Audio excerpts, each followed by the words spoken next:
إن أغلب حالات السعال ترتبط بالعدوى بنزلات البرد والإنفلونزا أو تهيج الشعب الهوائية نتيجة استنشاق مواد غريبة أو مثيرة للحساسية.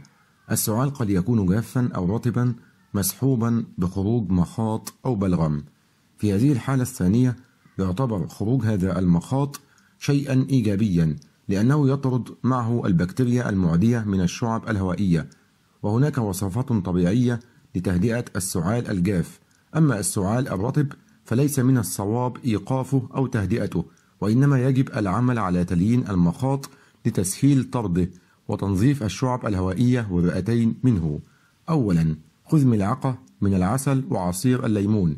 إن أبسط وأسرع علاج يمكن تقديمه في نوبات السعال تناول ملعقة صغيرة من عسل النحل مع قليل من عصير الليمون. تفيد هذه الوصفة في تهدئة السعال الجاف ويمكن تكرارها عند اللزوم. ثانيا، ساعد على تليين البلغم وطرده بالأعشاب، فإن بعض الأعشاب تعمل على تليين البلغم وتسهيل طرده وتخفيف احتقان الشعب الهوائية، أهمها الزعتر واليانسون والعرقسوس، خاصة إذا أخذت مع عسل النحل، فهو يعمل على تلطيف الزور والشعب الهوائية وتليين المخاط، علاوة على خاصيته الحافظة للمواد من العفونة والتلوث.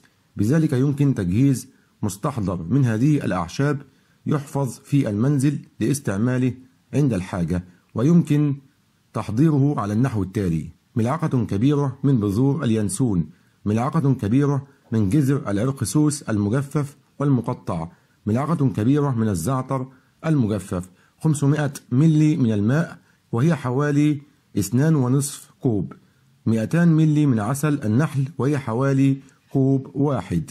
يطبخ جذر العرقسوس مع بذور اليانسون على نار هادئة لمدة ربع ساعة، ثم يرفع الإناء ويضاف الزعتر، ثم يغطى الإناء لمدة 20 دقيقة للحصول على منقوع مركز، ثم يضاف عسل النحل ويقلب الخليط، ويمكن تدفئة الإناء لإذابة العسل. يحفظ هذا الخليط في وعاء مغلق في داخل الثلاجة ويؤخذ منه مقدار ملعقة صغيرة عند اللزوم.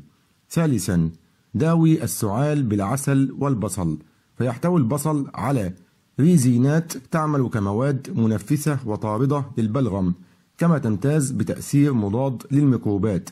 يتميز العسل بتأثير ملطف للزور والشعب الهوائية ومخفف للاحتقان وملين للمخاط، لذلك فإن الجمع بين العسل والبصل يعطي نتائج جيدة في حالات السعال.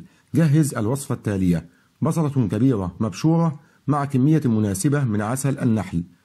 يغطى البصل المبشور بالعسل ثم يسخن على نار هادئة مع التقليب لبضع دقائق، ثم يحفظ الخليط في زجاجة داخل الثلاجة. يؤخذ منه مقدار 1.5 ملعقة صغيرة كل 15 إلى 30 دقيقة حتى يهدأ السعال.